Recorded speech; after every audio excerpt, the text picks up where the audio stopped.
आप देख रहे हैं द राइट न्यूज़ और मैं हूं रोहित भट्ट। जैसा कि आप जानते हैं कि अलग अलग विषयों पे हम बात करने ज़रूर किसी न किसी शख्सियत को आपके सामने लाते हैं। इसी तरह एक कुछ दिन पहले ही एक निजी चैनल में एक मुद्दे के बारे में बात हुई, डिबेट हुई। हमने सोचा कि क्यों ना हम इसकी क्लैरिफिकेशन लें और आज हम आए हैं इसी बात को करने के लिए अजय भारती जी के पास, जो कि फॉर्मर एमएलसी भी हैं और बीजेपी के सीनियर नेता भी हैं। आइए इनसे जानते हैं उस मुद्दे के बारे में। सबसे पहले आपका स्वागत है द राइट न्यूज़ में। नमस्कार रोहित जी, और आपके दर्शकों को भी बहुत बहुत नमस्कार। और मैं धन्यवाद करता हूं आपका कि आप मुझे अवसर दे रहे हैं कि इस बहुत ही महत्वपूर्ण मुद्दे पर बात करने के लिए। अजय जी, हम ये जानना चाहते हैं कि कुछ दिन पहले एक चैनल था जिन्होंने एक न्यूज़ चलाई कि कश्मीरी पंडितों को जो कैट की एक रिपोर्ट आई है जिसमें ये बताया गया है कि माइग्रेंट्स ने जो पैसा लिया है उसमें कुछ प्रॉब्लम्स हैं और साथ साथ में बहुत सी चीज़ें हैं। हम ये सबसे पहले ये जानना चाहेंगे कि इसकी रिपोर्ट में एक्चुअल सिचुएशन, एक्चुअल सच्चाई जो है वो क्या है। मैंने भी वो जिस चैनल की आप बात करते हैं और जिस रिपोर्ट की आप बात कर रहे हैं, मैंने भी वो सुनना, और मैं इनिशियली जो मेरा रिस्पॉन्स था शॉक का था, क्योंकि वो रिपोर्ट बिल्कुल मिसलीडिंग और एक तरीके से एक जो यहाँ कई दशकों से चल रहा एक कॉन्स्पिरेसी है उसी का एक हिस्सा है, जिसमें कश्मीरी पंडित समाज का नाम लेकर उसको बदनाम करने का या उसके बारे में एक परसेप्शन क्रिएट करने का था, जो बहुत ही गलत है, निंदनीय है। वास्तव में ये जो 2021 में जो ये रिपोर्ट टेबल हुई है, जो मार्च 2021 तक कंप्लीट करके सीएजी ने सरकार को दी थी, उसमें कश्मीरी पंडित विस्थापित का या नॉन विस्थापित का जिक्र ही नहीं है इस बार की जिस रिपोर्ट को न्यूज़ चैनल ने दिखाया है। वास्तव में ये इस बार जो ऑडिट रिपोर्ट आया है उसमें वो भी हमारे ही भाई है, हमारा हिस्सा है, उसमें कोई शक नहीं है। लेकिन जो जम्मू डिवीज़न में जिनको हम जम्मू माइग्रेंट्स या तलवाड़ा माइग्रेंट्स कई नामों से हम जानते हैं, वे लोग, वे भाई बहन हमारे जो आतंकवाद के ही कारण जम्मू, डोडा, रियासी, मोहर वगैरह इन इलाकों से आकर जिनको मजबूरी में हमारी तरह ही घर छोड़ना पड़ा आतंकवाद के कारण, ये उनके बारे में रिपोर्ट है। उनके साथ भी बहुत भेदभाव हुआ बहुत देर तक। लेकिन मेरा सबसे पहले जो मैं पॉइंट बताना चाहता हूं, आपके ध्यान में लाना चाहता हूं, दर्शकों के ध्यान में लाना चाहता हूं कि जो सीएजी में आया है वो कश्मीरी माइग्रेंट्स के बारे में इस बार कोई जिक्र नहीं है, वो जम्मू माइग्रेंट्स के बारे में है। और उनके साथ जो हुआ या उनके साथ जो सरकार का जो तंत्र था वो उसका जिक्र है। इसलिए जो एब इनिशियो ये जो रिपोर्ट बताई गई, दिखाई गई, जो जाहिर करने की बात करी गई, वो गलत है। अजय जी, उस रिपोर्ट में ये भी बताया गया है कि 2004 की कुछ फैमिलीज़ हैं, उस चैनल के द्वारा ये बताया गया कि वो कहीं पे रजिस्टर्ड नहीं है और ना ही उनकी सीआईडी वेरिफिकेशन हुई है, उसके बावजूद वो इतने सालों से अपना जो रिलीफ है वो लेते रहे हैं। कितनी सच्चाई ना? बिल्कुल वही मैं कह रहा हूँ कि इसमें क्या है कि ये जो सीएजी रिपोर्ट ने बहुत सी बिंदुओं की तरफ इशारा किया है, पॉइंट आउट किए हैं बहुत से इश्यूज। सबसे पहले ये था कि ये जो जम्मू के इन क्षेत्रों, जम्मू रीजन के इन क्षेत्रों से जो हमारे भाई बहन जिनको आतंकवाद के कारण घर छोड़ना पड़ा था, इनको पहले रिलीफ ही नहीं, रिकॉग्नाइज ही नहीं किया जा रहा था। फिर जब इनको रिकॉग्नाइज किया गया तो 2003 और 7 के बीच में कहीं राशन दिया जा रहा था, कभी मतलब किया जा रहा था। तो उसके बाद 2015 में बहुत देर तक ये भी इशू बना कि भाई इनको अलग ट्रीटमेंट की, जो सही था, क्योंकि अगर वो भी आतंकवाद से पीड़ित हैं तो उनको अलग ट्रीटमेंट क्यों दिया जा सकता, क्यों दिया जाता। तो पुरानी सरकारों में हमने देखा कि उनका तो व्यवहार ही वैसा था कि वो तो एक झूठी नॉर्मलसी दिखाने के चक्कर में किसी के साथ भी भेदभाव कर। फिर जब उनको पहले राशन दिया गया तो फिर कोर्ट इंटरवेंशन के बाद इनको, हमारी जब भारतीय जनता पार्टी की सरकार आई तो 2015 में जिस तरह से ये जो डिस्क्रिमिनेशन थे उसको समाप्त करके हर एक को बराबर रिलीफ मिलेगा। तो अब उस कोर्ट में ये आया था at par with Kashmiri migrants. तो इस ढंग से कि जो चाहे वो कश्मीर रीजन से आया हुआ विस्थापित हो या जम्मू क्षेत्र से आया हुआ, उनको बराबर बराबर हक बनता है, जो सही बात है। तो सरकार ने उसको मान लिया और इनको बराबर रिलीफ देना, वो जो भी सुविधाएं मिलती हैं वो देना शुरू कर दिया। अब बल्कि उसमें यह भी था कि भाई इनको जो पीछे एरियर्स दिए जाने थे ये भी इसमें था, लेकिन सरकार की तरफ से उसमें जो एक प्रोसीजर है उसको फॉलो करना था कि जो ये लोग आए हुए हैं, चाहे वो हमारे केस में तो हर वर्ष ही वेरिफिकेशन होता है, यानी जो जब मैं बोलता हूँ जो कश्मीर रीजन से आए हुए हैं तो उसमें तो हर बार वेरिफिकेशन होता है। तो सीआईडी को वेरिफिकेशन करना था कि जो रजिस्ट्रेशन हुई है और जो परिवार आए हुए हैं उनके सदस्यों की संख्या क्या है, वो क्या काम करते हैं, उसकी वेरिफिकेशन करनी थी। लेकिन सीएजी का जो रिपोर्ट आया है उसमें ये आया है कि विदाउट सीआईडी वेरिफिकेशन या सीआईडी ने जिनको वेरीफाई किया था उन वेरीफाइड फैमिलीज़ के बाहर भी लोगों को रिलीफ दिया गया, कैश दिया गया। इसमें जो सीएजी की रिपोर्ट में आया हुआ है कि एक तो तहसीलदार मोहर और एक तहसीलदार रियासी, इन्होंने वो रिलीफ दिया है और वो लगभग 78 लाख रुपए तक का रिलीफ बनता है, वो उसमें पूरा मेंशन है। तो उन्होंने वो ज़्यादा निकाला। और एक जो और जिसमें साफ लिखा है कि यहाँ पर एक जोन है नानक नगर जोन, उसमें इन एलिजिबल फैमिलीज़ को भी वो एरियर्स वगैरह दिए गए हैं, ऐसा सीएजी ने स्पष्ट किया है। ये सही बात है कि जिनका उनको लगा कि ये, तो उन्होंने ये कहा कि इट नीड्स वेरिफिकेशन। इसका ये मतलब नहीं कि वो गलत है कि सही है, वो वेरीफाई करिए। तो उसमें एक प्रोसेस, मेरी जब रिलीफ कमिश्नर साहब से बात हुई तो उन्होंने एक कमेटी बनाई हुई है जो डीसी उधमपुर, डीसी रियासी वगैरह के साथ मिलकर उनको वेरीफाई करने का जो एक बात चल रही है।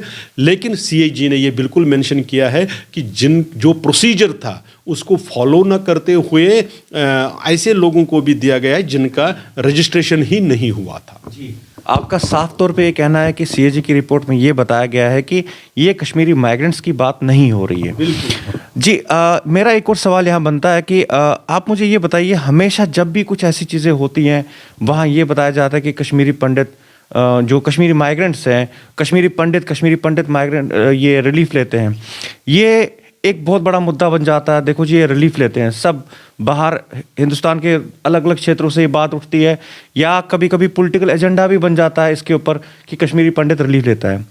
आखिर ये सच्चाई क्या है? कितने कश्मीरी पंडित, क्या सारे कश्मीरी पंडित रिलीफ ले रहे हैं, या इसके पीछे सच्चाई क्या है?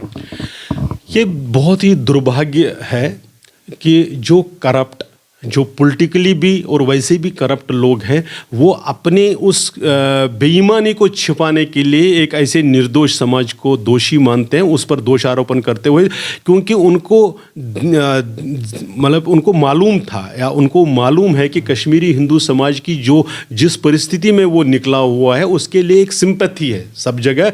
तो उसी की आड़ में अपने काली करतूतों को छिपाने के लिए ये सारा किया जा रहा है।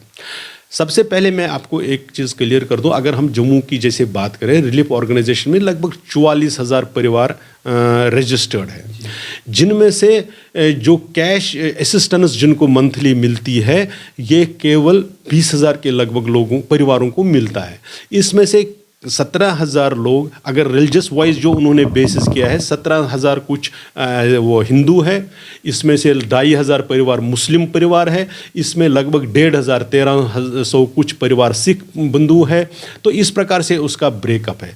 तो इसमें दो हिस्से क्लियर हो जाती है। नंबर एक, पूरी 44,000 या जितनी भी रजिस्टर्ड फैमिलीज है वो सारा रिलीफ उनको नहीं मिलता है, उसमें से सिर्फ 50% लोगों को मिलता है। एक बात। दूसरा, ये जो 50% जो रिलीफ ले रहे हैं ये हर मजहब से, हर मतांतर के लोग हैं, ये केवल कश्मीरी हिंदू या कश्मीरी पंडित ही नहीं है। दूसरी बात। तीसरी बात, बहुत से ऐसे लोग हैं जो अनरजिस्टर्ड है, जिनको रिलीफ मिलने की तो दूर, जिन्होंने रजिस्ट्रेशन भी नहीं किया, ऐसे जो भी कश्मीर से लोग आए हैं। एक बात आपको रोहित जी याद रखना चाहिए कि जब 90 में हम आए तो सरकार की तरफ से, अब वो सरकार में किसने कहा, लेकिन एडमिनिस्ट्रेशन ने यहाँ पर ऐसे बहुत से पॉलिटिकल पर्सनैलिटीज़ को, जिन्होंने एक नहीं, यहाँ तक को कहा जाता है कि 100 150 कार्ड बनाए गए। अब उसका हमने कई बार मांग करी है कि इसका इन्वेस्टिगेशन ऐसा होना चाहिए कि जो बल्क में जिनको आप रिलीफ देते हैं पार्टी वर्कर्स के नाम पर किसी पर, वो किसी और उसको भी फिर मथे किसका, हम किसी का ऑब्जेक्शन नहीं कर, जो जिसको एलिजिबल है उसको होना मिलना ही चाहिए। लेकिन जो आपने नॉर्म्स तय किए हैं उसके हिसाब से जिसको अधिकार बनता है, जिसको राइट बनता है उसको मिलना चाहिए, और जिसका नहीं बनता है उसको बाहर निकालना चाहिए, उसको आइडेंटिफाई करना चाहिए और उनके खिलाफ जो कर। लेकिन हो क्या रहा है कि यहाँ पर गरीब आदमी को अगर उससे कोई इवन टाइपिकल एरर भी हुआ है उसको तो पीसा जाता है, लेकिन जो ये शार्क्स है, जो करप्ट लोग हैं, उनको छुआ नहीं जाता है। इसलिए ये गलत है और कि सब लोगों को मिलता है, सब लोगों को, इवन सारी रजिस्टर्ड फैमिलीज को भी नहीं मिलती है।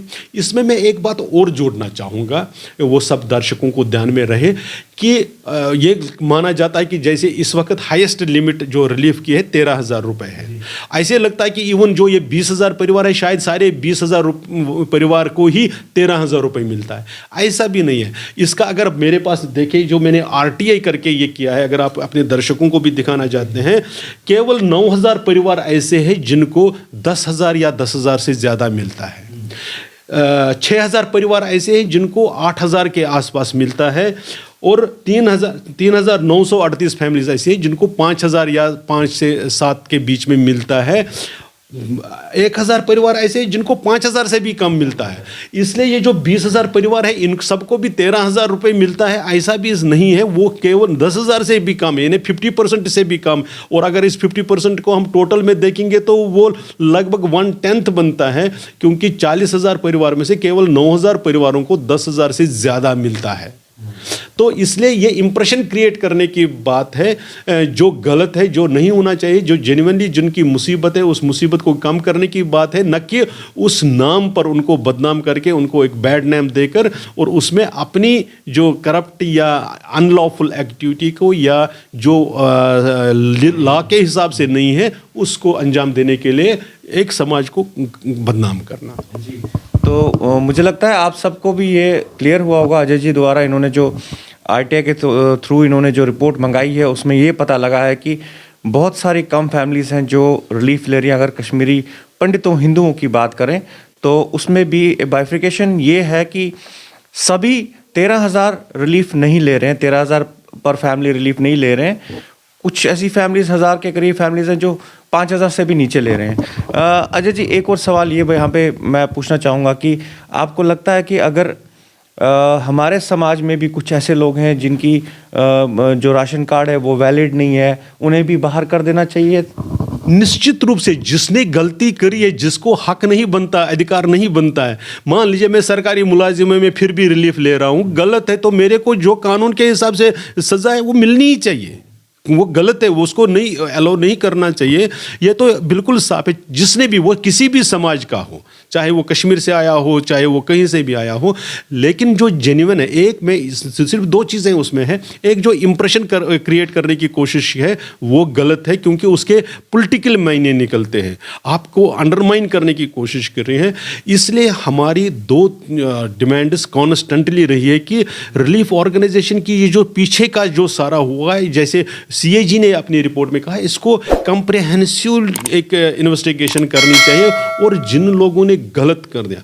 अब आप एक दूसरा भी देख लीजिए, बहुत से परिवार यहाँ पर जो अपने आप को पॉलिटिकल माइग्रेंट्स कहते हैं, जिनके परिवार घाटी में है, वहीं पर पल बढ़ रहे हैं, वो अपनी खेती बाड़ी कर रहे हैं, वो बाग कमा रहे हैं, पैसा कमा रहे हैं, उनके बच्चे अपने घर के पास के स्कूलों में पढ़ रहे हैं, लेकिन यहाँ आकर वो रिलीफ ऑर्गेनाइजेशन के साथ भी because of their political influence अपने आप को रजिस्टर करते हैं, कैश असिस्टेंस भी ले लेते हैं, और जो ये जो सचमुच में मुसीबत में पड़ा हुआ उसके लिए अगर जो ये एजुकेशनल रिजर्वेशन या जॉब की रिजर्वेशन रहती है तो उसमें उसके हिस्सेदारी मांगते हैं। अगर आप देखेंगे जो आजकल जो प्राइम मिनिस्टर्स पैकेज में भी आप देखें, उसमें एक अच्छा खासा नंबर उन लोगों का है जिन्होंने कश्मीर घाटी में अपनी पढ़ाई पूरी करी, अपने घरों में रहते किए हुए, क्योंकि उन्होंने पॉलिटिकल इन्फ्लुएंस के कारण रजिस्ट्रेशन कर रखी है, तो वो PM's पैकेज में जॉब ले रहे हैं, जो गलत है। हमारी सरकार से, एडमिनिस्ट्रेशन से मांग है कि इसको